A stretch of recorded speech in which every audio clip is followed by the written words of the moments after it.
Welcome to Crossing Zebras. I am Xander Fina. And I'm Jeg Elsker. And you join us for another televised episode of the #1 podcast in EVE Online history, once again sponsored by EVE Bet. Joining me today is... Leiden, the editor-in-chief from Crossing Zebras. I'm Nash Cadaver. I also write for Crossing Zebras. And not Jeg Elsker. I'm Jenny. I'm a newbie at all this. So we're here today at Antenna for EVE NT. So talk to us about why you're here, because you've helped create this all, haven't you? I don't know why I'm here, really. Yes, so this is the third installment of EVE NT. This is a record breaking on all sides. We've got the most amount of people at EVE NT attending. Give them the numbers, man. I've got, Yes, all right, so basically we had a slight accident with me being too generous and giving away tickets. It's about 70 people slight. Slight 70 people over the actual budget, yeah. Don't tell Bay, he is still raging, I think, so. Right. We intended to sell 160 tickets, but we ended up with 230 people on the guest list, of which over 200 have already arrived. So we probably have a few more coming a little bit later. Like right outside the studio you're seeing here is a room full of nerds. It's smoking hot in there. Everybody's drinking. Tournament, everything's going on, and there's a band outside and everything. Can you tell us a bit about all of the events that are happening during EVE NT this year? Yep. So like on previous occasions, we try to keep all the content a little bit different. So every time we try to add new things or improve on the things that we did before. So we had the 64-man tournament last time. This time we've come back with that. It's a lot slicker. We've got better overlays. We're also twitching that, so you can watch it on the EVE NT Collides Twitch. You can watch that one. Yeah. We are also doing a poker tournament, which we've got a representative from Crossing Zebras in there a little bit later.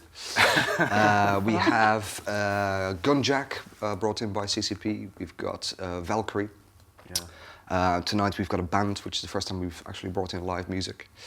Right. So that should be good. Lots of beer, lots of sponsorship, lots of goodies. And what support have CCP brought to this particular event this time? So CCP brought an extra dev compared to last time, so we've got 5 CCP devs.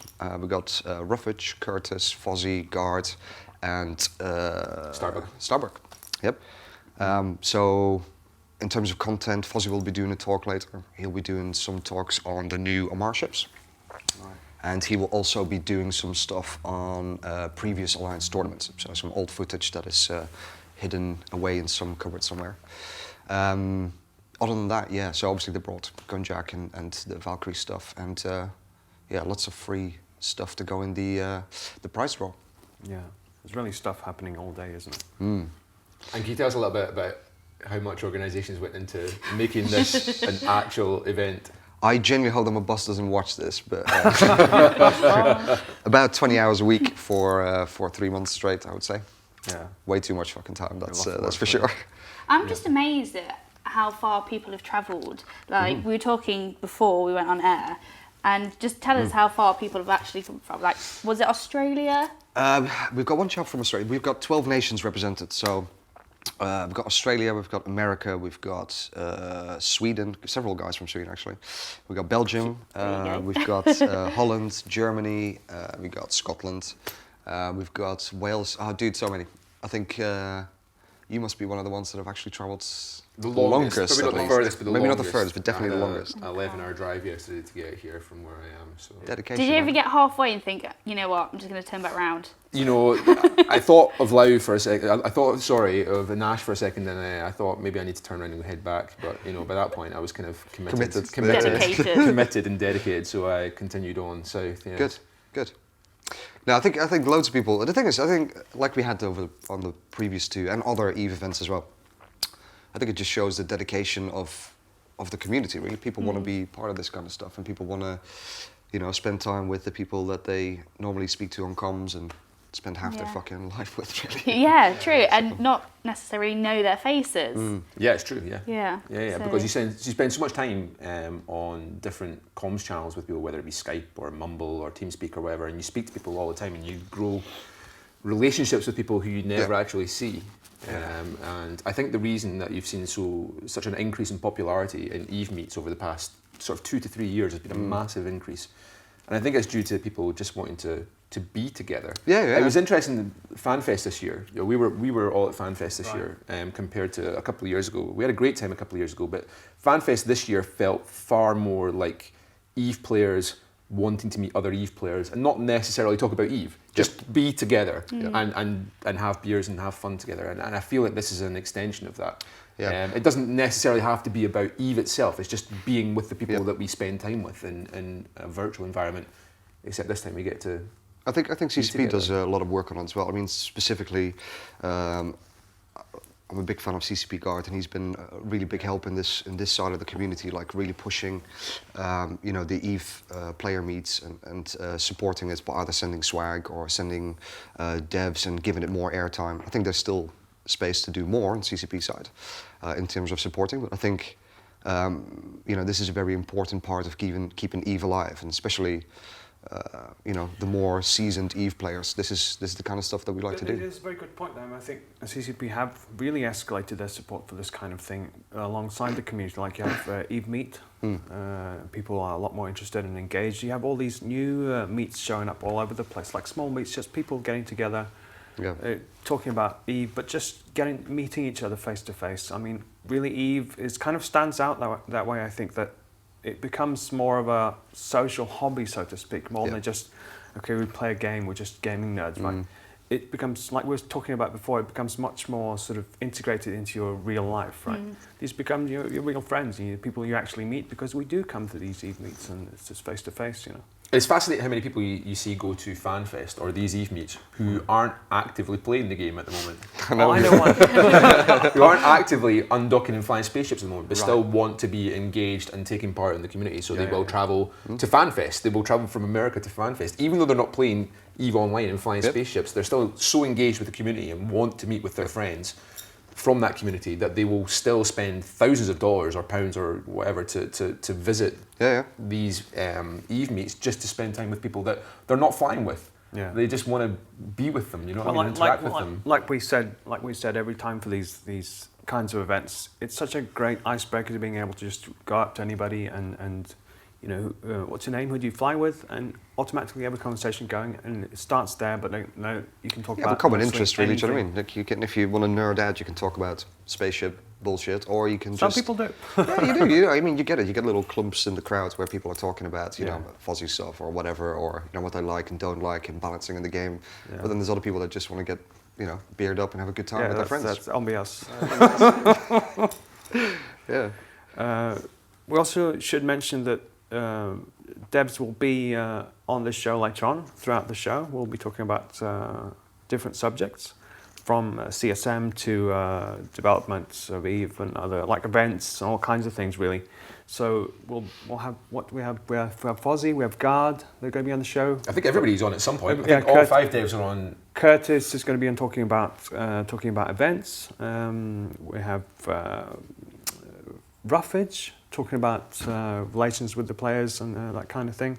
So all kinds of things being discussed with CCP devs later on in the show. And we're grabbing some players as well. We've got guys like Bob Mullen from EVE News 24 is going to come in. I hate that guy. Not him. I hate that guy. I don't really like him. He's just trying to poach different players. Epothene's going to do a little job hosting for a while, and also he's going to be talking about esports. I believe BRG is coming in to talk a little bit about EVE Collides, which is obviously a huge part of the esports community and also a huge part of EVE directly here. This what Nash does here, Yeah, absolutely. Yeah. We have Gorski coming in as well, talking about a little bit about the CSM and the summit that's just been now, and some of the new ideas that have been brought up there. Gorski literally flew in. The CSM Summer Summit finished yesterday. Yep. Right. He flew here directly from Reykjavik. He arrived at 1 o'clock this morning. He was due to arrive kind of early yesterday evening and had a delay in his flight and didn't get here till about 2 o'clock in the morning. So we're looking forward to sitting down and talk with him about some of the things that went on at the CSM Summit. Yeah. I'm also told he has a bottle of Brennivine with him. So it's going to end very badly. Brennivine is this amazing Icelandic liquor that is anybody who's been to FanFest knows what Brennivine is and how dangerous it is. It translates as Black Death. That's the literal translation of it. It's not. It's what it tastes like. Anyway. It's Black Death. No, it's fire wine. Fire away. Right, okay. Yeah. Enough Never about mind. alcohol. That's actually all we have time for. So thank you for joining us. Thank you, Jake. We'll probably see you soon, maybe in a little while. Yeah, so that's all from us. Thank you. Thank you. Over and out.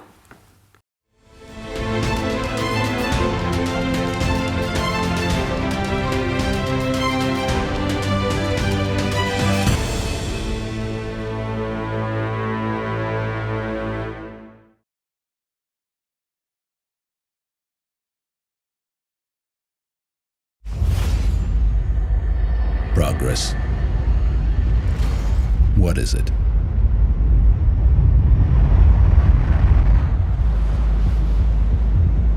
Out here, progress is numbers. Millimeters, kilometers, head counts, death tolls. This is progress.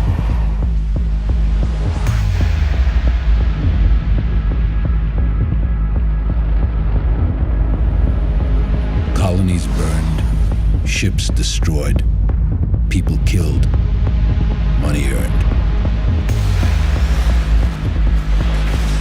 It all comes at a price. And if the price is right, I'll set the universe on fire.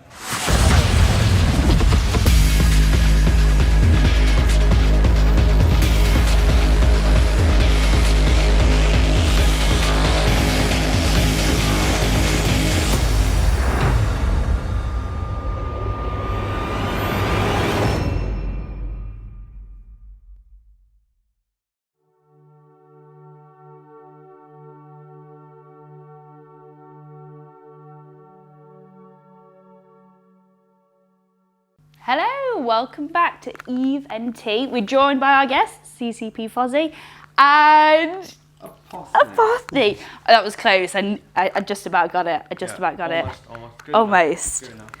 Good enough. How's Eve and Tea treating you guys? Have you been faring so far? You were out with us yesterday. How's it been? Yeah, I've been loving it so far. It's still early in the day, but I went out last night with all you guys for the pre-party, and then so far they've got the tournament in full swing right now, and that's been really exciting. Yeah. It's been a blast, yeah. Yeah. I mean, I came down last night for kind of the pre-party. I was planning on going back to my flat. It's like an hour and a half on the train away. We put a But stop I ended to up, that. yeah, We put a I ended stop to up that real crashing quick. Xander and Nidden sleeping on their sofa for the night, and I saw many things that should not be repeated. But yeah, it was a really fun time. And I will tell you that this morning there was a duet. It was singing with Apothny and Xander. It was beautiful. It's gorgeous. It was gorgeous. Now I'm jealous. Yeah. Why wasn't I a part of that? You got to play soundball with us at the AT. I did. We had some great warm-ups at the AT. So as we know, there's a tournament here live outside of this door actually right now. There's 200 nerds over there, and a lot of them are playing the tournament. You guys are both commentating a tournament later on today, right? Yep. Yeah, I'm going to be commentating for a little bit at some point. Yep. Yeah, Right. it's a really cool format. I guess we'll probably go into it a bit later. We'll but be we've talking got about later. we've got 64 people actually playing, but like maybe over 100 actually signed up to play. There was tons of interest, and you can go in there and just people going, "Oh yeah, this ship died, that ship died." It's super high energy. It's really great to be watching an Eve tournament as a giant group. Like I really love the Eve meets that happen during the Alliance tournament, where everyone's in a bar and you're all cheering and having Yeah, it's a drinks different and, thing, isn't yeah, it? It's like it's watching so a different sport. to watching it on your own on the stream. Yeah. All right. Yeah, there's been a lot of cheering. There were some big moments. We had a Sveeple that managed to almost solo both of his opponents. Just went down when the last Confessor just in low structure. Yeah. Yeah, that's good stuff. So I want to talk a little bit about the announcement that was made on the 07 show and the devlog that came out with sort of the return to expansions, not completely as I understand it. But can you tell us a little bit about what this means in terms of how content will be released and what it changes as to how you work? Yeah, sure. So this is something we announced last Thursday on the 07 show. The Right. video message from CCP Seagull that was a part of that is also on our YouTube channel now. And we've got a devlog out. So if you want to see all those details, those are all available for everyone to check out. But the idea is that we're moving to what we call a hybrid release cadence. Right. It's trying to get some of the better advantages of both the older system we used and the newer fast release cadence. Can you just walk us through what those advantages were? I mean, is it the first thing that springs to mind is, of course, marketing, that it's easier to market an expansion. You get returning players, you get new players, you can get to slap on a nice trailer on it, and you create some hype around it and do a whole thing, and you can do it at FanFest in a different way. Was that a large part of the sort of the motivation to going back to expansions? Yeah, I mean, that's one of the big advantages of going with expansions is when you're releasing content, even if the content you release over the course of, say, 4 months with bits in each month might combine into something that's as significant or as a big expansion used to be in the past, it can be easy for people to miss chunks of it. People have to be constantly watching to see what changes instead of seeing it all come at once. Right. And it sometimes can just feel a lot less epic. It's a lot harder to get people excited about it. Right. So being able to put out like trailers associated with the expansion, being able to combine some kind of features that make sense together into one big package that you feel more significantly. It's something that it's like kind of boiling a frog. If the temperature changes slowly, you might not notice it, but when it changes all at once, you really get that burst of excitement. Yeah, okay. Would you say that the release, the sort of stages of release of Aegis Sov kind of brought this idea back? Was it that motivated it?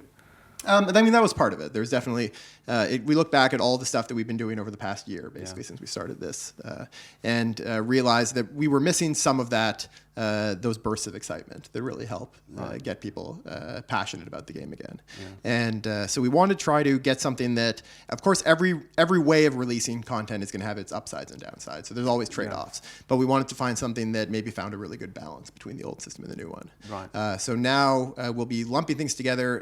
One of the things that, for instance, under the old system, our plan had been to release with the Citadels, to release probably the first 2 sizes, like medium and large. There's still gigantic structures, but there'd still be the extra large to come in a later release. And so we were going to separate that out. But now the plan is to put them all out together. Yeah, and that just helps provide that big oomph of excitement for people. Yeah. Have you managed to speak to any players so far about this? I mean, gotten any kind of feedback, how people feel about it? Because I know lots of people were speaking very positively about the 6-week sort of release cycle. There were always updates, whereas others were saying exactly that thing. There's no really oomph to it, really. Have you gotten any feedback so far? What have you heard from players? Yeah, I mean, most of the feedback I've been getting so far has been positive. Yeah. And I think it's something that a lot of the proof will just come in how well we can implement it. It's one of those things where for any release cadence, it comes down to the actual, like when the rubber meets the road, what you can actually get out in them. And we're hoping that we can hit something that both allows us to release things when they're ready for stuff that maybe isn't as connected. So what we've been doing is looking at what features fit in well together for this next big expansion, the first one in the new system. But other features that aren't as connected to that will come out when they're done.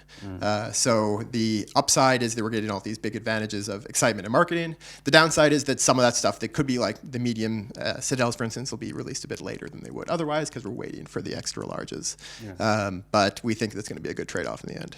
And I think that's what we've been seeing people, like I have heard some people commenting that it's going to be a bit of a downside that some stuff will be released slower, but in general I think people are more happy, and that's what I've been seeing. I mean, Apothony, you've been around for a long time now, you've been very involved with the community, and you talk with a lot of players. What do you think about this change in strategy? You think it's a good thing? I really liked when the 6-week changes came. Like, I remember the time when we had the first T1 Cruisers rebalance, years and years ago, and that was a big change and it came through, everyone was super excited. But I really like that in the current 6-week cycle, we get the BC changes that were lovely, that came through that will be coming through quite soon, and that'll be soon as it's ready. And it helps the meta need to be where it be as fast as possible as soon as it's ready. But then when you get something really big for the lore or for the stories or the Citadels, like you can have that big momentous build-up where everyone's talking about it for weeks and weeks and weeks, and it's all ready and all comes at once, and you go, oh my god, the drifters are coming. And you have it all in like one big marketed campaign, and everyone gets super excited, and then suddenly all that content's there at once, rather than having it bit by bit. Because I mean, say you had the drifters coming in really, really bit by bit. You'd have an incursion, and then you'd have then here's a bit of lore. Whereas if you get everything at once, you get this whole massive wall of content thrown at you with regards to that kind of stuff. I think it's way more exciting, way more powerful, and it's a great way to bring your friends in. Like if I go to my friend, hey, they just rebalanced battle cruisers in this game you don't play, they don't care. But if you say, the oldest, most powerful race in the history of the universe are killing us all, then that's a bit more exciting. Yeah, that's a very good point. When are we going to see? I'll be honest. I haven't had time to actually read the devlog. So when is the first expansion coming? When is that planned? We haven't announced that yet, and we Right. actually don't have a set date. And that's one of the things that is a big advantage over the new system we're moving to compared to the older pre-6-week Because it's system we not had. set to Yeah, specific. in the past we Right. had the two big releases a year, 2 expansions. Right. One would be in late spring, early summer. One would be in late November, early December. And that was constant. We pretty much had to do that. And that meant that there wasn't a lot of flexibility to change based on what we were seeing, what we needed for design, what we needed for implementation. Yeah. So under the new system, the releases are essentially going to be floating. We have a target for what big features we want to make sure are in this release. There'll be other features as well. But of course, we've already said the headlines are going to be the Citadels and a big set of changes to Capitals. We're going to wait until those are done and then release them together. So we've got an internal target, but we're not talking about that quite yet. Yeah. But that, of course, is flexible based on how long those features need to finish. I'm not going to get you to say anything about capitals, am I? Other than the fact that we're working on them, no, unfortunately. We are going to be talking a lot more about that at EVE Vegas. EVE Vegas, yeah. But we're looking forward to that. Yeah, there's still a lot of stuff that we're working on at the moment that we need to get kind of finalized between now and then, and we're not quite ready to talk about it yet. So we've been talking to the CSM under NDA, but that's all locked down right now. Yeah, it's all part of CCP are doing a European tour, as some of you know. Like, this is the first stop, right? Yeah, this is the first stop. And then we have Paris, and then Berlin, and then Amsterdam. Amsterdam, and then later on, after that comes Vegas after that, right? Yeah, so we've got Vegas after that, and then EVE Down Under is another big event Right, this year. of course. Yep, in Sydney. Yeah. Great. Well, I think that's all we have time for. Thank you for joining us. I'm learning. for I am having us. learning, I promise You're doing you. great. If you Fantastic. join us after the break. See you soon.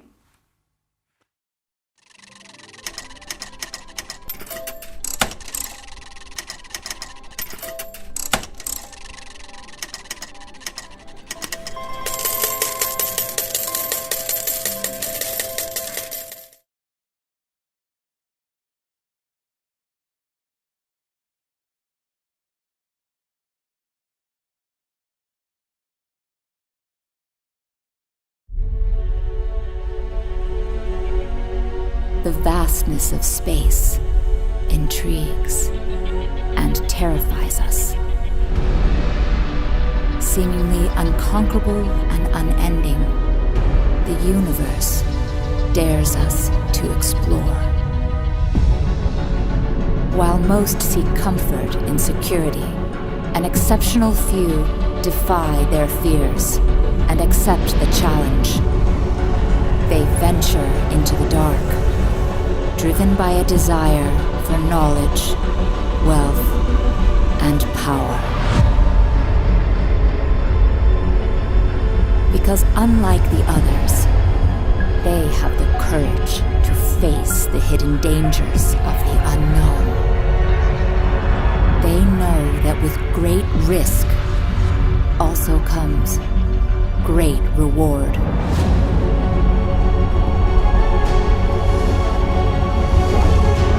Let us cast off our fear.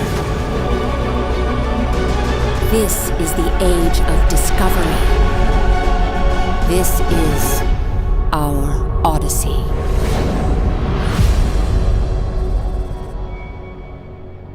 Play now at trial.eveonline.com.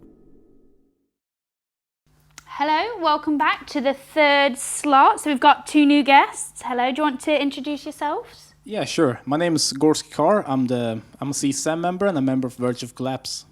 I'm CCP Guard from Reykjavik, Iceland. I'm a lead community developer for EVE Online. Great. So my first question, I know it's quite a big question, but tell us about CSM.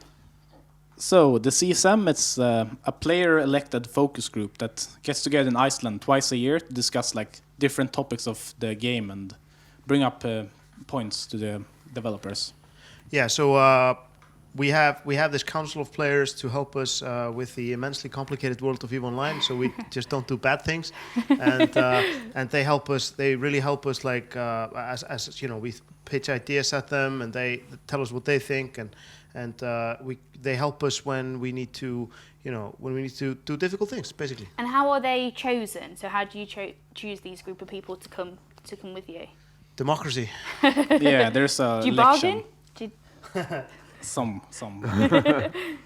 There's a lot of people run, just like they're running for office, and they run their own campaign, and they do that in all kinds of ways. So in many ways, it's just like real politics. And then whoever has, some people have like big power blocks behind them and have a given number of votes behind them already. Other people fight out of nothing, and maybe by appealing to a specific subset of players that have specific interests, they get elected. There was for example one CSM member in the past who got in often, and one of his things was that he spoke Japanese, so he appealed to some Japanese players. He got their votes. Nice. And so there's many ways.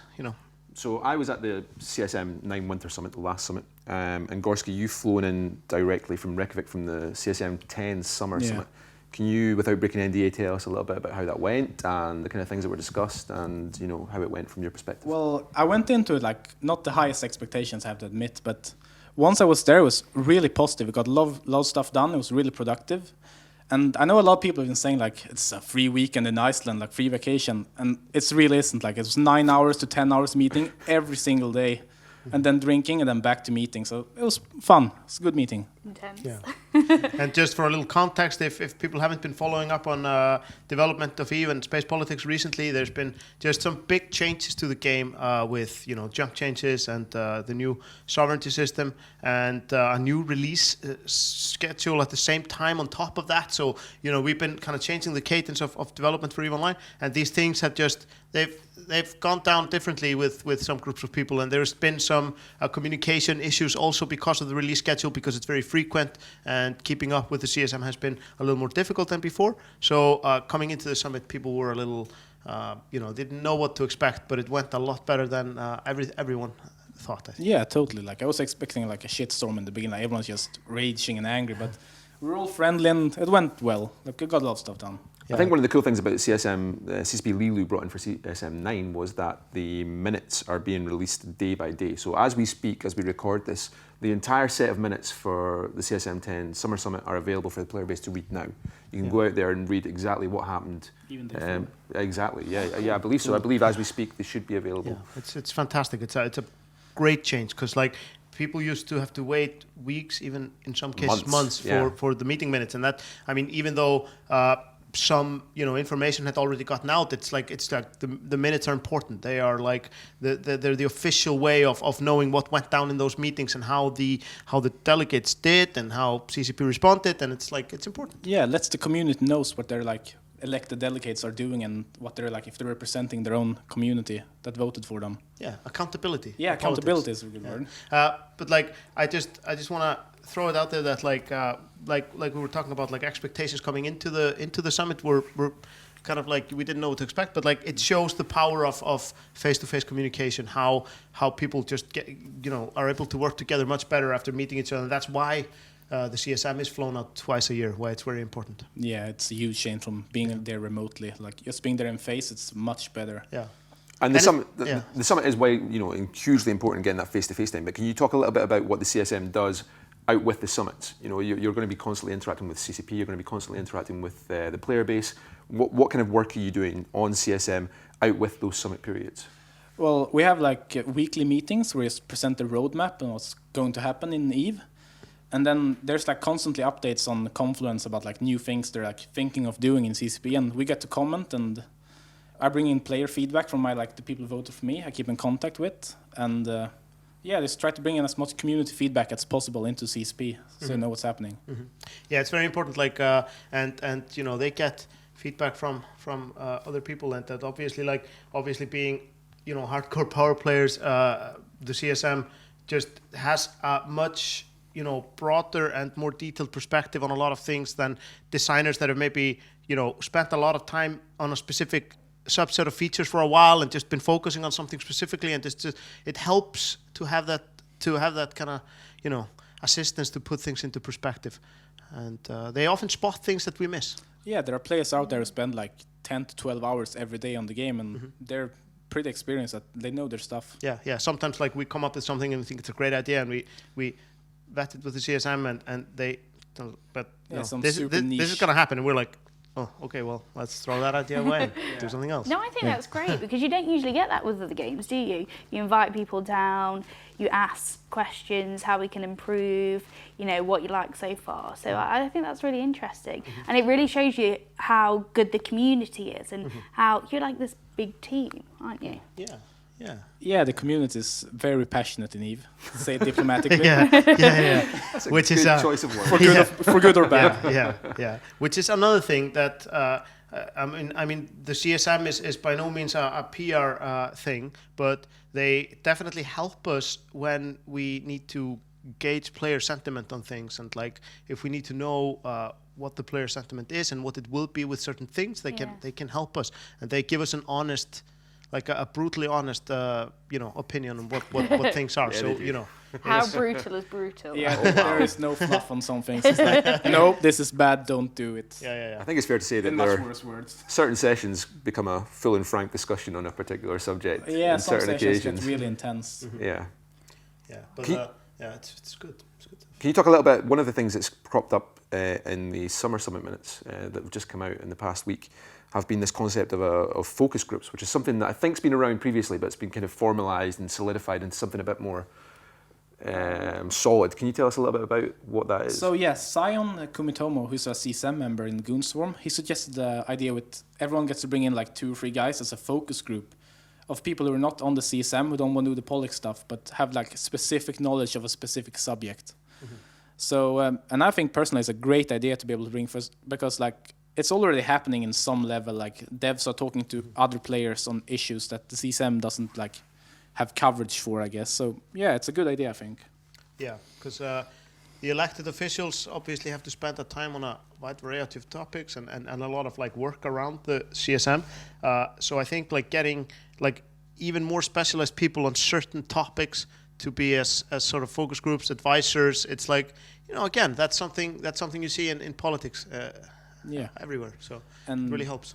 If you bring them like all together and like in a semi-public CSM form, the other members can see what their focus groups are saying, so it's not like kind of hidden from you, it's not back channeling or anything. So yeah, it's a good idea. Exactly, like back channeling is something I mean, everybody talks to their people and gets their opinion on things, and like now it's going to be, I mean, Sion brought this idea, it was accepted, and it's moving forward. We're going to be testing it, and now it's going to be more official, and it's going to be more of a formal and open system, which is great, I think, and might, you know, some people who start in being in those focus groups will probably get interested in the politics and run eventually. Yeah, there were some like concerns that there were going some drama and people are being like bad or shit talking.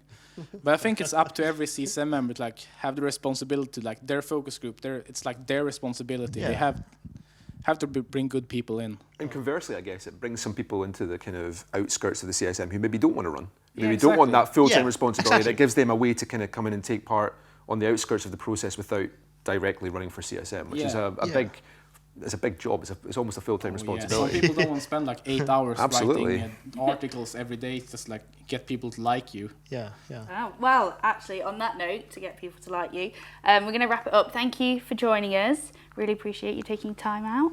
And yeah, join us after the break for part 4.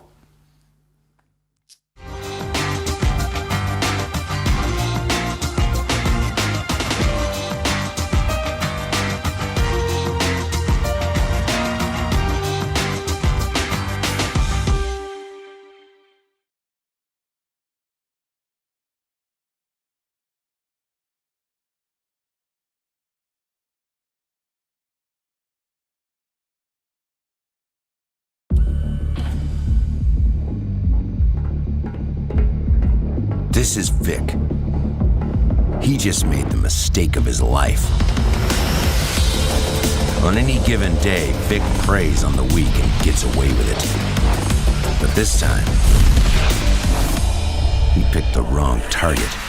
See, those miners were part of the resource division of a large corporation, the key moneymaker for a major industrial alliance, led by one of the wealthiest men in the galaxy.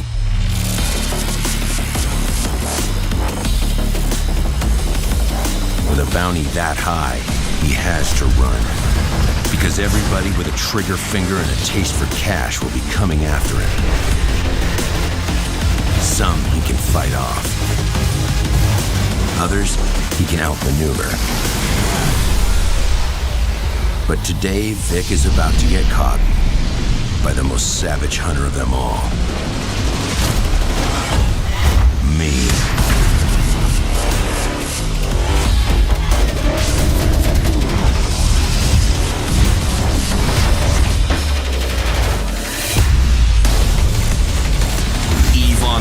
Retribution. Revenge is just the beginning. Try for free at trial.eveonline.com. Welcome back to part 4 with Crossing Zebras at Eve NT. I'll let you all introduce yourself, starting with you, Bay. What a great name, by the way. Thank you. My name is Bay Archie, and I'm an Eve player and also produce on Eve NT Collides. Nashkadauer, back for a bit more, and owner and general helper in the project EVNT Collides. Straight out of Iceland, I'm CCP Guard, lead community developer for Eve. Straight out of Iceland. So we're here today to talk about player-run tournaments. So we've got the Alliance tournament, we've had the Neo, those have been fantastic. But we do have player-run tournaments. We had the SCL, which I believe was a player-run initiative, the Syndicate Competitive League, and now we have Eve NT Collides. And I know this is the brainchild of yourself and Nash, and you guys have been putting a ton of work into it. So why don't you tell the lovely audience about the basic format, basically what Eve NT Collides is for people who haven't heard of it before. Sure, okay, so basically, I'm really keen on Alliance tournament myself. I've been a captain a couple of times. I took part in SCL. SCL kind of wrapped up due to commitments that the organisers had. So I was looking to fill the gap, basically. I wanted to fly in a player-run tournament, and there wasn't one, so I thought, let's just make one. So the opportunity was perfect when Gargant ran the Collide tournament at last FanFest, Worlds Collide tournament, where they pitched the Serenity server versus the Tranquility server. Is that right? And I really enjoyed watching that as a spectator. I thought, right, that's almost perfect in terms of how you can make EVE a spectator sport. So basically, I just ran with that. I did an in-house thing in my alliance between the corporations, and it's just gone from there, really. And we've just we managed to pull in some commentators like yourself involved, Bob Shaftos, Gorski, Chasseur, Satonia, yeah. So they got involved, and we decided to make it a fixed thing. So it became EVE NT Collides. Nash here helped me out with the project in terms of marketing and advertising. So yeah, it's gone from there. We're hoping to push it to an 8 episode season starting soon. Yeah, we've been talking about the teams that are in today. We've got Pandemic Legion, Hard Knocks, The Afterlife, Triumvirate, Worlds of the Deep, assuming everything goes well for them. We've got, who have I missed? We've got Social Sleeper Club. I had them on a list and I've forgotten the other. The Tuskers and... Yeah, that's it, I think. Yeah, that's it. Yeah, and Super Social Club, they were the in the last episode we were going to do a winner stays on thing. Yeah. That kind of felt like it wasn't developing the way I wanted it to. Yeah. Super Social Club were the winners of the last episode of that winner stays on thing, so I invited them back for this tournament. So obviously they've got a big hill to climb, and the names they're fighting are fantastic that we've managed to score with CCP's help, giving us some amazing prizes. We've managed to score all of the top teams from the Alliance tournament, which I'm super excited about. So that with as a spectator, you should get some excellent action. I mean, Gard, for you as a CCP member, seeing the players put together our own tournament, how does it feel from the inside of CCP, seeing players go, you did this really cool thing, we want to build on it and do it? How's it for you been giving the support and watching players come together to make this tournament? It's been absolutely fantastic, and I especially for something like this, like putting on a tournament like this, it's a lot of work and a lot of commitment, and it's something that just most people just couldn't do. So it's very good to see this come together, and I'm super happy. My philosophy about community development is basically that whatever we can do to use our limited time and resources to help things grow in the community, that's time well spent, rather than trying to do everything ourselves. And we do run our own tournaments and we do run our own gatherings, but when players come together and make something great like this, we do everything we can to support it. And in this case, we provided some limited edition skins for the winners that nobody else will ever get, and that helped secure teams. And I'm just very happy about that. And it just shows how we can use our special abilities to kind of like boost things that people are doing. Yeah, Nash, I mean, you are now, you kind of had this brainchild of Bay. You got on board very early. You're now one of the real managers running it. I mean, for you, what brought you into this, and what's kind of your part of the organisation, as it were? Because we don't get to hear you so much on the stream. Of course, yeah. I tried to stay away from it. At the end of the day, despite me having taken it over from Bay as much as was physically possible, it can't be done without Bay. He still produces the show, but I help in all the other aspects, and I think.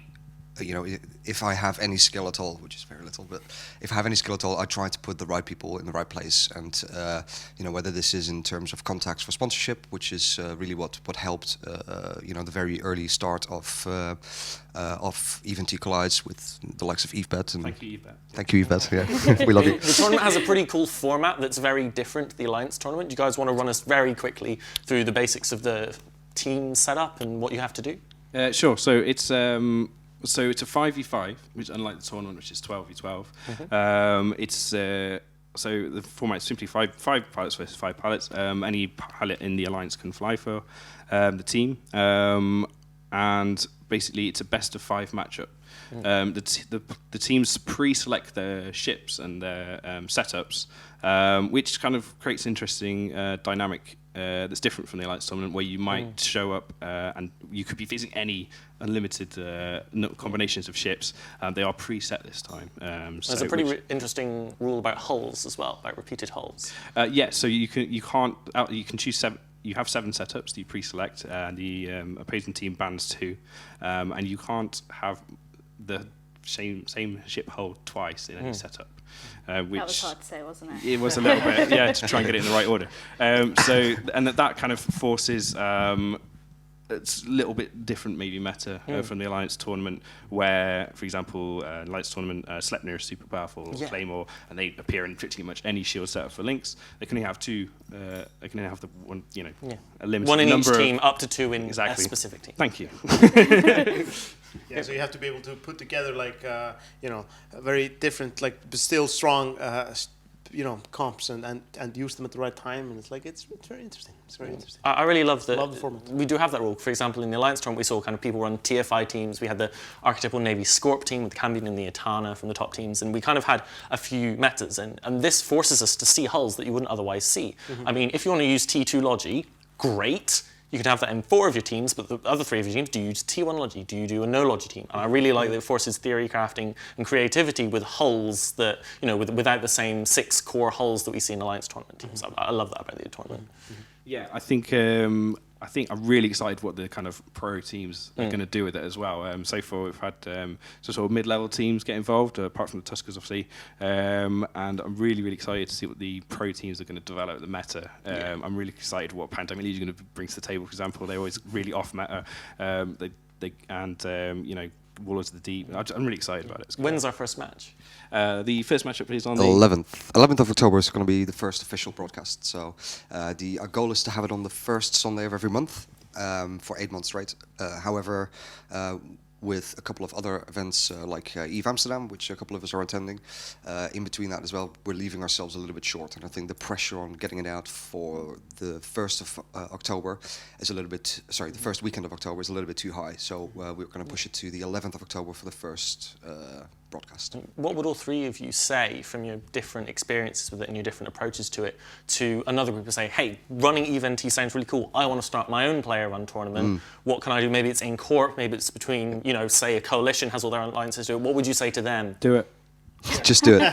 Do it. Yeah, and it's going to take you a lot of effort and time. But do it. Just realize. How long did you spend actually doing it? I know you said a lot of time, but how long? It's 20 hours a week, especially leading up to a broadcast, easily each. plus the team. Yeah, it's mostly conversing with the teams, making sure they're happy, sorting out their setups. But poke me on Skype, I poke them. Poking the guys who are going to do the graphics Not for literally, us. obviously. I love my job. I just turn up once a month and I'm told what to do. And making sure the commentator's going to be on time and things like that. And I think it's with tournaments just as with events. You got to start somewhere, and you should start sensibly and build. Yep. Because, like, for example, you got all the top teams on this year, but you've run a season before, so you've shown that it's something that you guys have been able to do consistently, and that instills trust, and that builds. And then once you've got this season done with all the top teams, you're going to be an even bigger brand. So it's like, this is how it starts. I think specifically, I mean,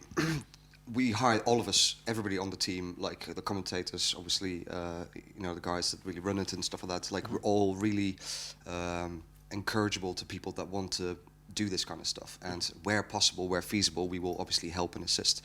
In terms of like a more long distance future, as this season is booked up, and we're very dedicated to make one very good viewing, a quality show. That is the main goal. If we get this season over and done with, and it's going to be at a level of quality and popularity that we're happy with, really the goal would be to expand, ideally to broadcast more than once a month, ideally to have more than 8 teams. And this requires a much larger team. At the moment, we've got a team of 20. Yeah, it's 20 people on and off. I'm trying not to burn people out. It's a hobby after all. Yep. So we're making sure that no one burns out on it. Gard, when players come to you and say, we're doing this event or we're doing this tournament, and they come to CCP and say, hey, we want CCP's help, we want CCP input. Obviously, as much as you love to send all the devs to everything, and you'd like to give everyone everything and have all this stuff, you do have a limited set of resources. Yeah. So when players come to you with things and say, hey, we want support for this, what is it about player-run events and things that really make CCP sit up and go, okay, this is something that we really want to get involved in? Well, the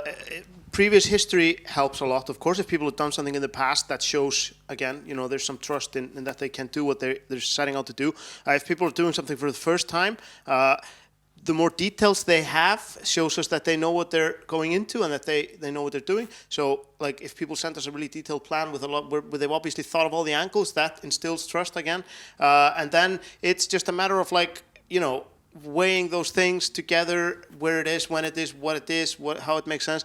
We can always send some support. We can always do something for everybody. It just matters, like, do we send a few things, or do we like help advertise, or do we send people, or do we devote like official, graphics resources or whatever. We can do a lot of things. It's just a matter of prioritizing. Right, I'm going to have to stop you there because that's all we have time for. Great presenting, by the way. Got my back. So join us after the break. Thank you for watching.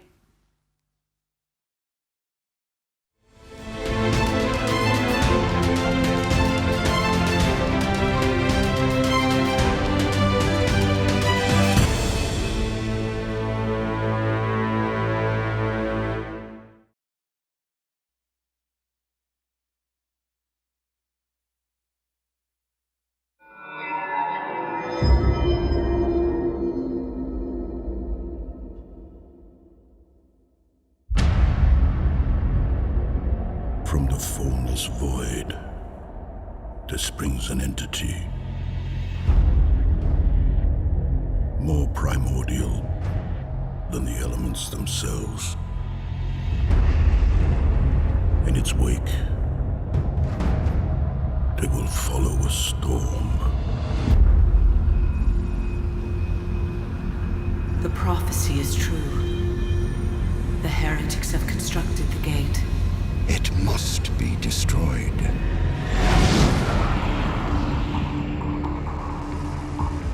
Commanders, it is the dawn of a new era. Today, we hold the key to new worlds, wealth, and our independence. Ignition sequence initiated. Stand by for perimeter evacuation. Once the gate is active, we'll change our world forever. The fleet awaits your command, my lord.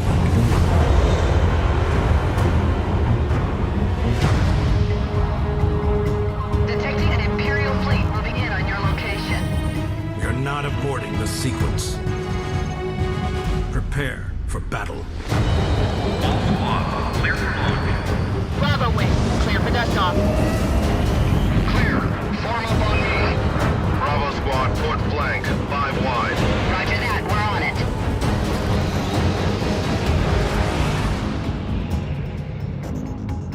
All wings in position. Blockade is ready.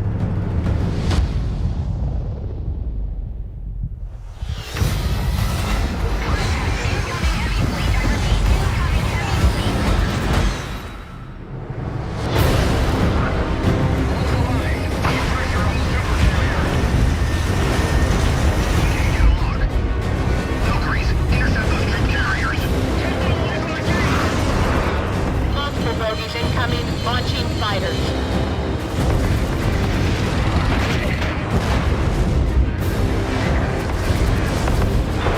Retaining field is online. Clear the ignition zone now. Negative. We defend the gate.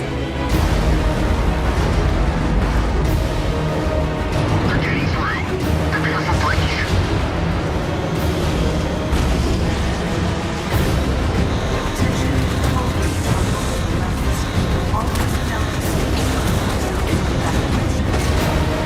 They're closing in on us. Keep up the pressure. Other 6. Initiate Ignition complete.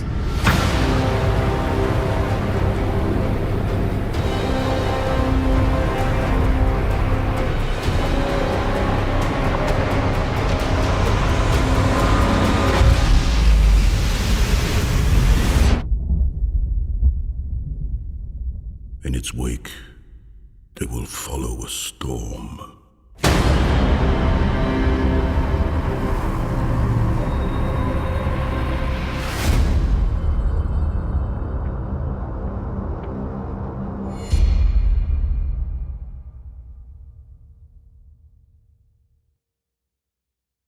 Welcome back to part 5. We're joined by even more guests. Do you want to introduce yourselves? Yeah, I'm CCP Ruffich, or Eldar is my first name, real name. And I work for CCP Games in Reykjavik, our headquarters there. And I work with PR and press relations and events. Great. I work as well in Reykjavik. My name is CCP Curtis, and I am the event lead for CCP. So I'm the manager for FanFest, for example, and other bigger events. Great. So we've brought you guys in here to have a little chat with you. We're here at one of the biggest player-organised events in the world right now, here at EVNT, and you guys have joined us for that. But obviously you guys are very closely involved with organising some of the biggest CCP events, which are the likes of EVE Vegas, EVE Amsterdam, and obviously FanFest itself. And this EVNT is the first part of CCP's Euro tour, which is the first time you guys have done that, as far as I'm aware. Can you talk a little bit about how that came about and how you liaised with the different event organisers and what brought you here, basically? Yeah, I can tell you about that. We met all of the independent organisers at last FanFest. Talked to the guys and just got a general discussion on how we can help them and how we can improve all these events. And then they were talking about both EVE NT and Amsterdam. We're talking about having these events in September. So we thought about why don't we just try to have these events close to each other and then do some other smaller events in between. And so we organized it with the local organizers and set it up between these two events, EVE Nottingham and EVE Amsterdam, and then set up player events both in Berlin and Paris. Awesome. So it's like a Euro tour, so it's like a concert tour. So yeah, we're on the road, me and CCP Ruffits and CCP Guard. We're jumping between trains and airplanes and... CCP Guard is getting some airmails in this year. Yeah. He's getting some airmails in this year. How many people usually go to these events? Is it just like a handful or is it like thousands? Well, it differs. Depends, yeah. I mean, it's usually in the hundreds, but but FanFest is considerably bigger, and EVE Vegas is becoming very big as well. We're getting close to 1,000 attendees there. Wow. But well beyond 1,000 for FanFest. Yeah, we got like 300 people that bought tickets, but then we always invite like a bunch of people, like partners and stuff like that. So I would say at like event like eFunFest, which is one of the biggest annual events that takes place in all of Iceland. I think we have like around 2,500 people that attend the show. Something I've noticed myself as a player over the past sort of 3 years, 4 years, is that there seems to be a much bigger push amongst the player base to organise their own events. And we've seen that kind of crystallise with things like Eve Meet, the website, which players are using to get together. And it seemed to me as well that FanFest this year seemed much less, this is going to sound weird, it's much less about Eve and much more about community this year than it has been previously. It was much more about Eve players getting together and talking about anything, just being together as Eve players as opposed to about Eve Online. Have you guys seen, are you guys seeing this as well within CCP, that the players want to get together more, want to interact with each other more physically, in person, over a drink or whatever? Is this something that you guys are seeing internally as well as the player base? Definitely a part of our policy right now for FanFest, because we see it more and more that what our players want to do is to come to this event, meet other players, drink beer and have fun. Yeah. And we want them to be able to do that in the best kind of way.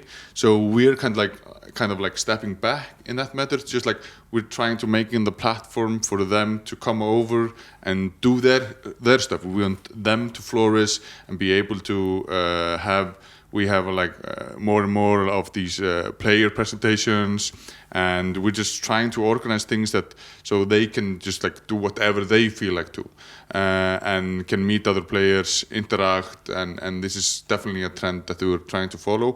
So we're actually scaling down the program because we don't want to have too tight of a schedule, so players can, they can be, hungover and arrive late and, go to one round table and then have some more brennivin and beer with the players, and the same goes for like Vegas. Mm-hmm. I mean, that's definitely a trend we see there. The players are mainly there to meet other players and have fun. Is this like a day event then? So in the Vegas one, is this a day event or is it over a weekend? Vegas is a full weekend, starts on Friday and goes on until into Sunday as well. So no sleeping. There's a lot, depends. But I think this Euro tour, which we're embarking on now, and this is the first stop of it, and I must say I'm super impressed by Eve and T. It's just like we're bringing Gunjack and Valkyrie here for people here to try out, but the whole organization and just and we're having so much fun talking to all the players and everything that's going on around here. It's like super nice, super good. It's just super impressive, like the production level and all the tournaments that you're running. It's amazing. Amazing, and I can.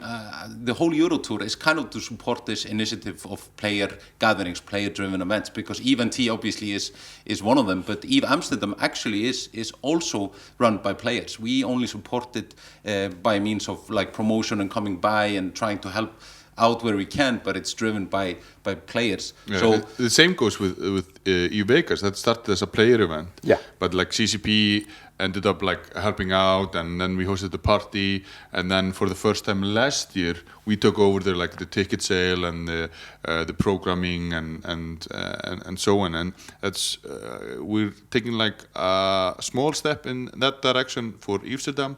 We're like helping out, hosting a party, sending more devs. So this is something that this is the progression we like to see, like these smaller player events, and we want to see them develop.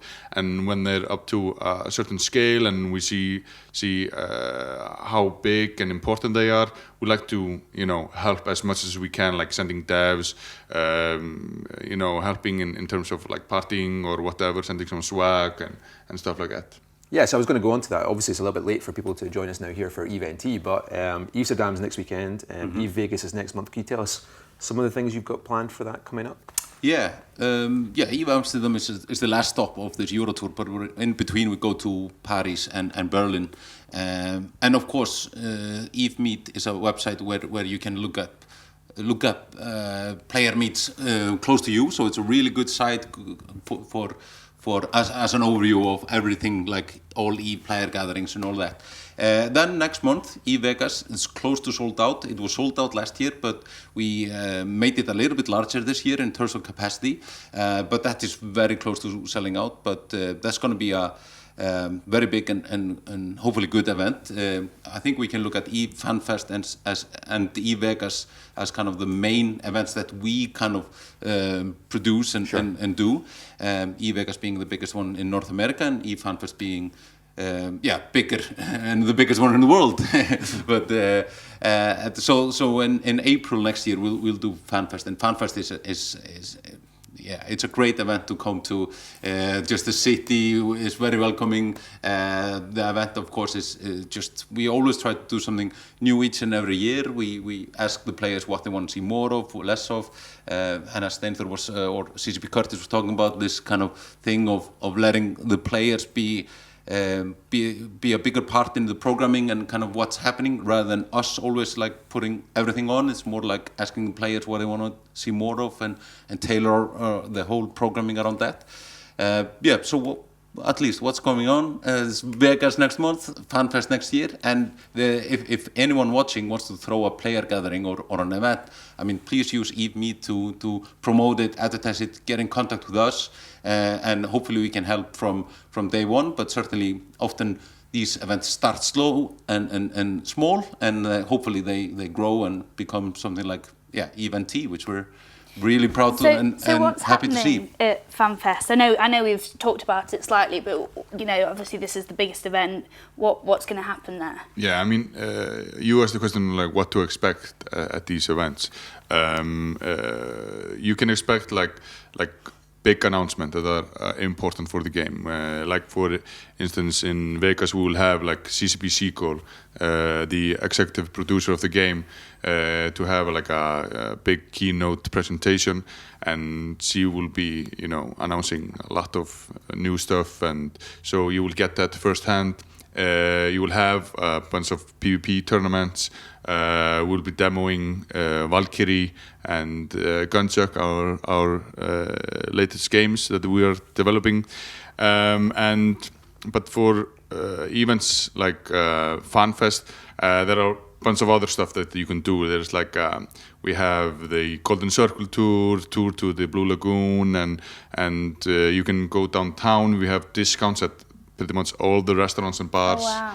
And you have like a tweet fleet party, you have a pub crawl, charity dinner. My type of thing. Now we're talking. So there's a lot of partying, just like and then we try to do like smaller things at the venues, lots of partying. Well, we're going to have to wrap it up there. That's all we have time for. But thank you for coming down. We'll let you get back to everything. Thanks for having us. See you later.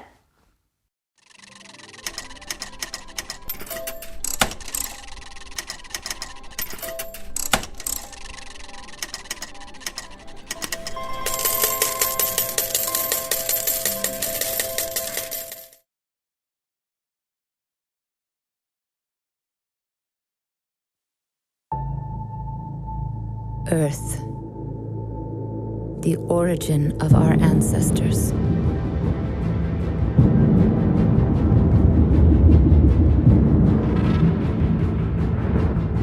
A century had passed since they discovered the Eve Gate, a wormhole, passage to a remote corner of the universe. New Eden. It was the largest colonization effort in the history of man. The mass settlement of hundreds of strange new worlds. We thought nothing could stop us.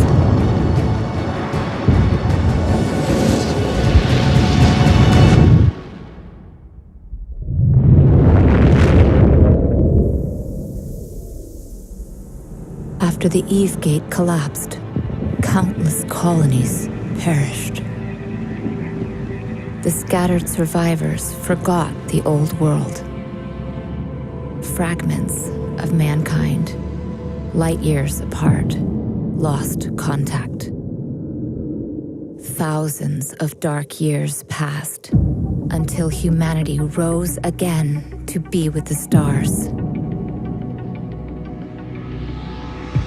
In different corners of New Eden, great empires had evolved. 4 different faces of humanity. When they clashed, the wars were merciless.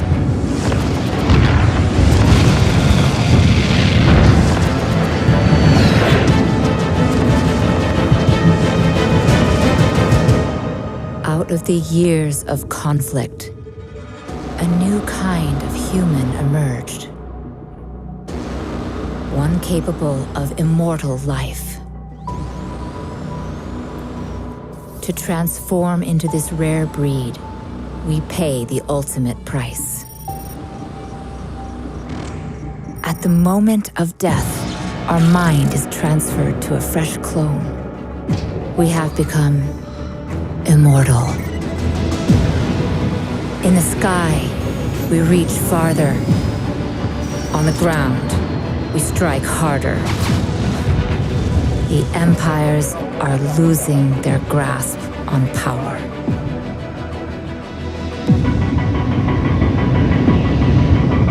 And as our age begins to dawn, they will learn to fear us.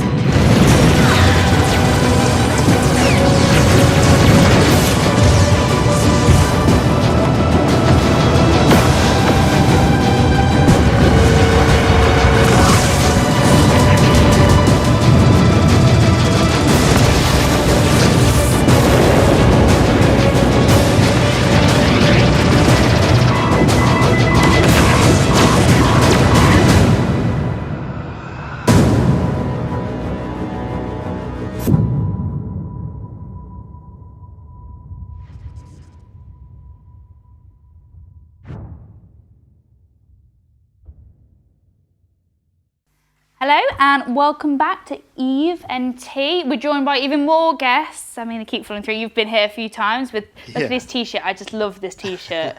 It's got his face on his top. And I've got a new buddy as a presenter. There we go. If you'd like to introduce yourself. Well, I'm Dreckless. I've been an Eve TV presenter at FanFest this year. And well, I've been invited to interview CCP Starbuck, who has joined us. And we'll be talking about Eve Valkyrie, and I'm particularly wanting to know what happened since FanFest. So a lot of people got a lot of insights into Valkyrie, and what's up? Yeah, so there's definitely a couple of things that come straight to mind that was feedback straight from FanFest, and it was also one thing that I answered in a Q&A session that we did afterwards, and someone asked me a really simple question, and they said, how do I change the ship I'm selecting when I respawn? And yes. I was like, oh, it's easy, you just look and then you select. And everyone was like, oh, we didn't know you could do that. I was trying to do that and it did not work. Yeah. I was like, oh, I'm spawned already. Yeah. It's the same ship. Exactly, yeah. So that was like, when we came home, we were like, we need to fix that because people obviously did manage to change at some point, but it was, if it's not intuitive and it's such a simple thing, then that needs resolving. So you can still look, but you use the D-pad to switch the selection because that is what comes naturally. You know what left and right do. You can see the ships there and you can select like that. And that seems like such an obvious thing, but it was like the most immediately obvious thing to us. And we were like, how could we not have noticed this? So that was one immediate thing that changed after that as well. And also, something that we still need to put some work into is spectating on the game, because obviously that's really important for this player versus player stuff that we want to do. So when we were playing at FanFest and we had this tournament set up, we had a huge screen scrolling around the different people playing the game and looking from their viewpoint at what they were seeing. And I was really enjoying, I was in the queues helping people out, just watching the screen. And it was changing pretty rapidly between the different ships, and sometimes someone would just be about to kill someone, and then it would change to another view, and it was like, we need to, focus this on particular things that are happening in the game. For example, someone's capturing a position, or they're about to kill someone, or they're about to micro warp drive across the map, do something cool. but it was all kind of time based, and that's a really important thing that we want to do. For people that haven't played it or not sure what we're on about, can you just describe the game? Obviously, it's this headset that you put on. I know you mentioned it with the changing ships, but can you just describe that a little bit? Yeah. So I describe it as a multiplayer dogfighting space game, basically. And once you've played a game like a first-person flight game with a headset on, it's really hard to go back. And I've tried it. And when you play in 2D, you feel like you're playing a game with tunnel vision. So say an enemy kind of flies past you like this, you have to turn like this and turn everything to follow them. Whereas if you have a headset on, you just do that. You can just follow where people go, and it comes really naturally once you're used to it. So that's like such an intrinsic part of playing Valkyrie now with the headset. They're really, it's really important to have that in this game. Yeah, it's like it's just for people who haven't tried the headset and haven't tried Valkyrie, which is obviously just the best game out there. No, they need to. Like, we're not biased. No, I love it. It's just that, I mean, it's an experience like you really can't describe it. We always try anyway, because like it takes time to get everyone in the headset. So we gotta try, and it's like the first time I tried it, being like seeing the picture in front of me, like I expected it to move with me, but instead I was just looking around inside the environment. So like that feeling where that moment you realize that you're inside the game. You're not playing a game. You're inside the game. Indeed. And that's I was touching my legs. That's what I was doing. Because obviously you can see inside it. Yeah. And I was like trying to touch the walls. I ended up touching the person next to me. I was like, oh, I'm sorry. I know. It's very strange. Shouldn't be doing this. Yeah. And we've been running demos where we stand in front of people. We stopped doing that, like standing in front of people when we put the headset on, because when they look down, they see their legs and they try to move them and they kick out and they kick you in the shin.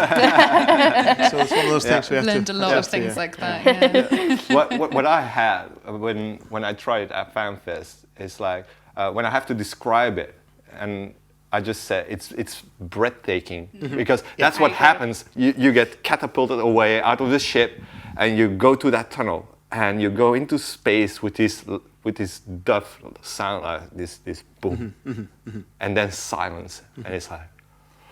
And it takes your breath, and you're just looking, and you don't want to shoot people, you just want to look around. I mean, I got shot at, but I didn't want to shoot anyone. I was too busy like glancing around. That's really interesting. Looking at the scenery. I've been demoing the game today, and there was a lady playing earlier, and she would not let go of the trigger button as soon as she launched. She was just shooting continuously. And we kept saying, "You don't have to shoot yet. The enemies aren't there yet. You can just look around." She's like, "No, I want to shoot." So it's really interesting. Most people do want to just. I guess she needed some aggression out of her system. I'm gonna kill my husband. He's sitting next to me. He didn't do the dishes properly. But then it's funny because like the game itself, it's really easy to get into. You just drop into it and you're flying a spaceship and the brain completely buys it and you're inside this universe and you intuitively pick up a lot of things. But then like getting good at the game is really hard. So it's something like but the tricks that like you guys are now designing the game for, like thinking about maps, how they work, like how far is it between like debris like pieces of debris or ship hulls or things you can actually go behind. Like you actually start, like one of the first things I thought about was like, oh, cover. I'm going to rush to cover. I'm going to go around things, like dodge missiles, do those things. So like it really comes intuitively because you're in this 3D space and it just makes sense. But getting good at it, that's very hard. I would imagine. And having to think about like all these things that are happening around you. Like usually when you're playing a game, even a very hard game, you have everything in one place in front of you. You have everything in your field of vision. Now you got to think about like doing things. You're flying in that direction. You're like trying to lock missiles over here, and you're thinking about enemies that are flying around you. It's very different. And then you're crashing into things as well. And the level's so open, obviously, because it's space. Like one thing I've been talking about to people is they're saying, what's one of the things that you're finding the most challenging? And obviously there's so many different aspects to the game, but one in particular for us is level design, because you're in 3D space. Obviously we've had 3D games for a long time, but we're not confined by ceilings or walls or floors or anything. You can and you go have 360 anywhere. vision. Exactly. And that makes it special. It's a huge challenge. And now further down, we've heard like the rumors about the single player campaign. So I'm very curious to know how will it tie into the multiplayer and the single-player campaign in terms of time-wise? What are the rough goals that you guys have set out? Okay, so like I couldn't tell you off the top of my head how long we plan for that to be. It's still heavily in development, but the gist of the single player is going to be, it's a good way for you to learn how to play the game, and also get some background story on Valkyrie. So obviously you can see on this poster, Round is our main character. I think that's me. Yeah, it could be you. It could be you, definitely. Not too far. No, we have some concepts. She takes the helmet. She's got blonde hair, so obviously, perfect. But yeah, in the single player, we want to follow Round's story to how she founds the Valkyrie. So you'll be flying around the different maps that we've made. Obviously, we've made those for multiplayer. We want to do some little tweaks, play them in single player, see a little bit of history about why these places that we've made are significant to the Valkyrie and how that was formed. So that's mostly what that's going to focus on, and just teaching you how to play the game, play different game modes, learn different ships and that kind of thing. Is it more like a prolonged tutorial kind of approach, or is that a little bit? We will have a separate tutorial that's going to just take you through all the controls and all the ships to make sure that you can just nail everything and you know exactly how the weapons and abilities work, because that's really important. And but that's optional. You know, you can just hop in, you can play the single player is what we would like, and learn by playing and not necessarily be handheld completely and forced rigidly into doing stuff. But we also want to, we want to provide the information if people do want to sit down and just check exactly how things work. But that would be separate to this kind of story single player element. All right. Yeah. Okay. And well, I did see the tourney at FanFest, and a copy of mine actually was on the winning team. Nice. So Nice. it was superb. And he got the headset. So he's in the alpha test because they got like the golden ticket. It's closed alpha at the moment. Yeah. And, so how is closed alpha going, and how is actually the feedback that you're getting from those first players that are actually trying all the things out, and maybe some surprise that came out of the box that they, how the hell did they do this again? Those are the good stories. Yeah. So we've had really, really detailed feedback from people that have been playing the game, and it's been interesting because I think the population of the pre-alpha is mostly EVE players, and they have incredible attention to detail, and the feedback that we've got has just been immensely detailed, which is fantastic.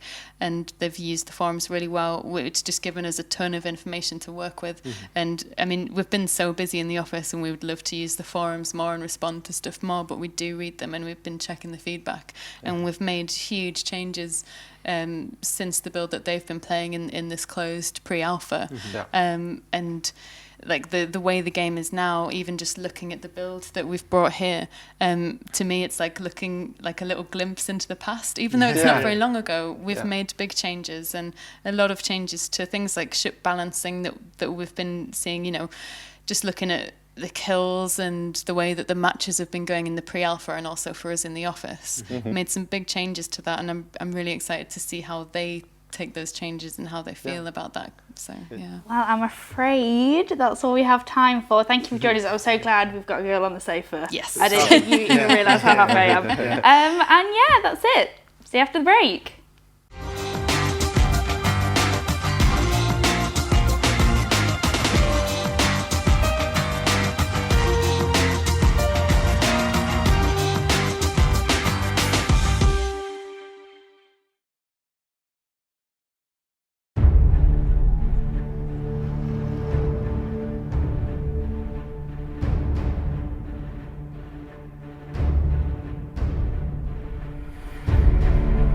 What we're going to do, guys, is we're going to sit 10K off a target, we're going to blap it really quick, and then we're going to warp to the run spot. Does that make sense? Roger. Yep. Outstanding. Okay, stand by.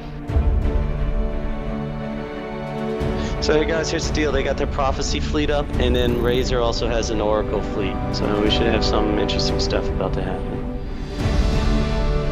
So it's going to be like this.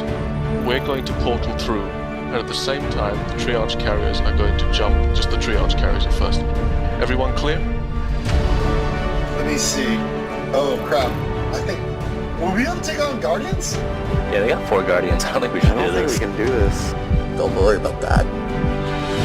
Now we're gonna fucking play some fun games. My heart's racing. And relax.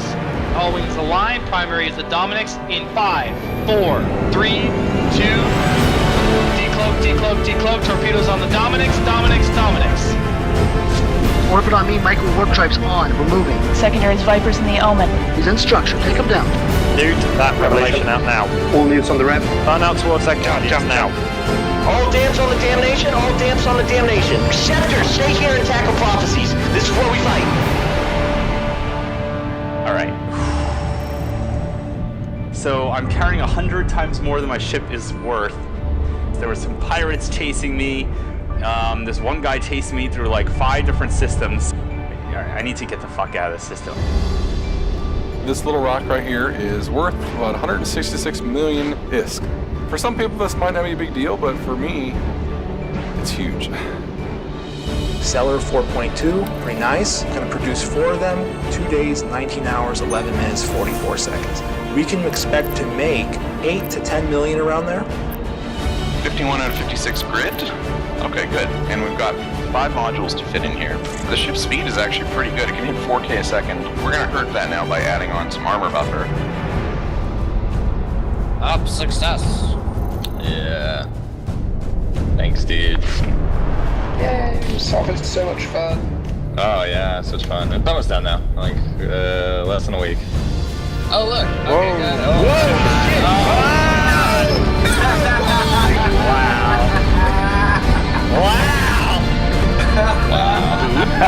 That is Rick's and Gigs right there. Archivian silos down, Archivian silos down. Go, go, go, silos down. Portal, portal, primary. Gate is green, gate is green. Sniper skills to long range, utilize BSC. Sniper guts idle and green, come on. Oh shit, how do I warp to something? E-War Jones, all E-War Jones on Scott. Where are you decloaking? Patch, I will be the secondary. Oh my god, that's a Titan! Holy shit! Let's go, get those fucking bombs out. Red group fire, gold group stand by. Come on, boys. Come on, come on, come on, yeah!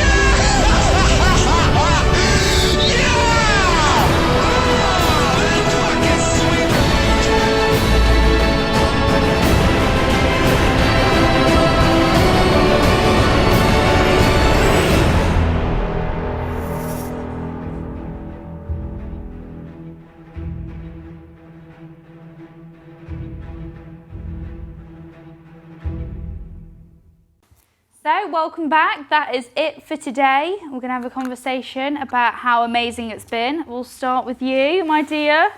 Have you loved it? I hated every minute of it. Oh, No, God. Okay. It's been really good. It's been hard work. It's been stressful. It's been sweaty. It's been interesting. Seen lots of old faces, a lot of new people that haven't been before. I think all in all, it's been pretty good. I don't think I can complain. Yeah. Massive ego boost for you because everybody's Nash that, I know. Nash this. Gives you a headache though, man. He loves it. I know he does. That's why he does this whole thing, right? Such a massive ego. Look who's talking, right? I mean, it's been seriously. You doing that? Don't do that. It's been a good day. It's been a good day. That's actually an interesting point. You want to announce that now? Are you standing for CSM? He is standing for CSM. Don't do that, man. Seriously, I promise you, don't do it. I think the truth is, I think this is a perfect time to be running for CSM, specifically for my points of view on certain parts of the game, which is obviously EVE player meets, which I think are great. I'm a big fan of them. Right. I attend as many as I can, but I think there are certain parts that could be improved on, and I'd like to, be part of that improvement. Awesome. And EVE Esports, which I mean, there's a couple of other things that obviously I have an opinion on, at least, but. But apart from those things, like what would your constituents be within the game? Low sec, the new bros really, and PSI kind of stuff. Right. There are certain aspects within the game in terms of mechanics that I have an interest in, but I think a lot of people already, fight for that kind of stuff and are much more knowledgeable than I am. And I'm really pleased that this section has turned into a Nash Cadaver election pitch. That's pretty good. Really where I hoped. I really hoped that was where this section would go. Thanks, man. I really appreciate it. We'll sort out It was worth mentioning. I just realised we hadn't actually mentioned that yet. Really worth mentioning. The only thing I worry about, how the hell are you going to get the time to fucking do that? I don't know, man. I really don't know. I mean, Collides, Event, CSM, some other little projects on the side. You're a man of many talents. We should mention our sponsors. We should definitely mention our sponsors. And we're lucky in that there's a very big overlap between the Crossing Zebra sponsors and the Event sponsors and the fabulous guys at eve-bet.com who continue to make myself and Jeg very rich, very rich. Insanely rich. Nobody will get that joke unless they watch the intro at the start. Yeah, but myself and Jeg literally taking a limousine back to the massive hotel where he's staying. The RMT. The RMT and that massive stack of ISK each and every month. But Eve-Bet have been fantastic for ourselves at Crossing Zebras and fantastic for you guys here at Event as well. So we should absolutely give those guys a big shout out. And the other sponsors as well from Event this year who have really helped you guys. Wow, yeah, we have several sponsors. So we have Eve Time Codes from Deanna Dial. She's absolutely fucking awesome. She's one of my favorite people to deal with. She's amazing. She's really good. Amazing. She's so friendly. She's really good. We've got EOH Poker on board, obviously, which you should know about. Playing the poker tournament upstairs. We've got Plantronics, who provided some of the equipment and also some of the prizes that are in both the charity raffle but also in the actual tournament itself. We've got as headliners, obviously Eve-Bet, who've been incredibly helpful. I mean, they gave away 100 plex. They've given away 200 beers over the course of the day. So there's been 100 beers which went with the first 100 arrivals, and an additional 100 have been which is an awesome deal, by the way. First 100 people that arrive get a plex and a free beer. That's as good as it gets. We should mention Cooler Master as well. Absolutely. So the other two that we have left are Chill Blast and Cooler Master. So another two real life sponsors. Both have contributed greatly to making the event possible, covering parts of the cost, lending the equipment for the tournament, which are some amazing machines actually. So if you get a chance, Vedette, of course. Indeed. Yeah. Which they actually showed up today as well and did some beer bottle printing. We got a nice bottle with our face on it. Didn't they? We got cool, huh? I missed out on You don't realise, but Vedette turned up and they have like a label printer, and you went up to them with your beer token that you got free for turning up. And they printed out a little label, and we all have individual personalised bottles. And I accidentally actually stole Gorski's beer, so thanks. Gorski looks a lot less attractive in that picture than he does in real life. Well, he's not particularly attractive to begin with. Well, all right. I think this is Bobman upside down. Is that Bobman upside down? I didn't actually want to put upside down because I've got alcohol in it. But it does look like Bobman. That's disturbing. Jenny's had a few bottles of the dead today, so she might find it more difficult to recognise people from upside down, or you know, up the right way as well. But those sponsors really made the prizes for the tournament. I arrived yesterday, looked at the boxes, like the prizes for the tournament. That's really an amazing stack of gear. It's just over $3,000 worth. It's insane. Holy shit. Now we should talk as well, EVT is a little bit unique compared to most of the other player run events in the world in that you do it biannually. Yes. So at the moment there's a February event and there's a September event. Do you want to talk a little bit about what could be happening in February's EVT? So we have actually made provisional plans in terms of where we're going to take this event and how we're going to grow it and what the future of it is. I mean, in terms of numbers, I think today we've shown that we can handle 200 plus people, which was very scary, very stressful. I was genuinely quite worried about that. Right. But it also confirms to me that indeed the plan is for the next one to have solid 200 tickets. There's not going to be any more and there's not going to be any less. There's not going to be any free tickets on my part, so I'm not going to be giving anything away next time. So there'll be that, and there will be two different types of tickets. So there's going to be 100 Saturday tickets, which will be for the full Saturday event and all the content within, so the tournaments which will return. There'll be a couple of different aspects. We try to keep every event slightly different to keep it fresh. And there will be 100 weekend passes, so we're going to expand over multiple days. Right. Which will include a pub crawl on the Friday, and it'll include a trip to Game City, the Games Museum in Nottingham. And what are you thinking? Are you thinking like the full day Friday, full day Saturday, or like a little bit of Friday, Saturday, Sunday? It'll be Friday evening, the full day Saturday like we do now, and a part of the Saturday which will be the trip to the museum. Yep. Awesome. If we still sell out, then I might need a bigger venue. You might need a bigger venue. Maybe, yeah. Maybe, yeah. So, I think we're just about done here, aren't we? Well, I just wanted to add that it's been, like with the support you've been able to, as you know, Nash is one of our writers at Crossing Zebras. You're going to big up his ego again? I'm going to beef up his ego, but just a little bit so there's, you need to move so there's space for his massive ego. not only has Nash managed to put this event together, but the support. Don't do this, seriously. The support that we've been getting Crossing Zebras doing this thing, actually, it's been great for us. Being able to bring in the devs and talk about all these different subjects, being able to talk to all kinds of interesting people has been a really great thing for us. So thanks for that. Yes, and we should probably do the CZ administration at the end. If you want to talk about writing for us, we're still currently recruiting writers. We do have a small pool of ISK left over from whatever myself and Jeg here are RMTs. And if you would like to access some of said ISK, you can drop Naiden an email at staff@crossingzebras.com, and we would be happy to talk to you as a writer. And they're not all that bad either. They're okay. I mean, and maybe in 6 months' time, you could be sat here in place of Naiden. Honestly, if you had been here today, you probably would have been sat in place of Naiden about 4 hours ago. But you can certainly speak to him, and we are actively recruiting new writers, and we'd love to hear from you. Yeah, generally, as you know, if you check out the Crossing Zebras site, we're a bit different. It's more like a magazine. It's a different style. It's a bit more in-depth. You really have to bring it if you want to write for Crossing Zebras. We certainly do read all of applications, and we get back to, wow. Was that funny? I thought it was funny. You were kind of implying that we took really good writers on it. And I'm sat next to Nash, and I'm like, wow. Really? Yeah. This guy. Wow. By the way, you're implying a really high quality. I'll do a Nash line. Such a prick. Nash, you're fired. Okay. You're fired. That's fine. I quit. I think on behalf of, I realise that Nash is wearing 2 hats here from being an eventee and working for ourselves, but I think on behalf of Crossing Zebras, we really want to thank Nash for making this run really smoothly from our perspective, and Jenny for being an exemplary and far more attractive Jeg for the day. I'll take that. I'm sorry, Jeg. I'm really sorry, Jeg, but you know. But you're done. It's over now. And yeah, I guess, have you got any final sort of thank you shouts you want to make? You're the guy that's made this happen today. I think I must have thanked everybody twice over at least. But yeah, everybody in the team, everybody in the crew here for Crossing Zebras /Eventee TV today. Thank you very much.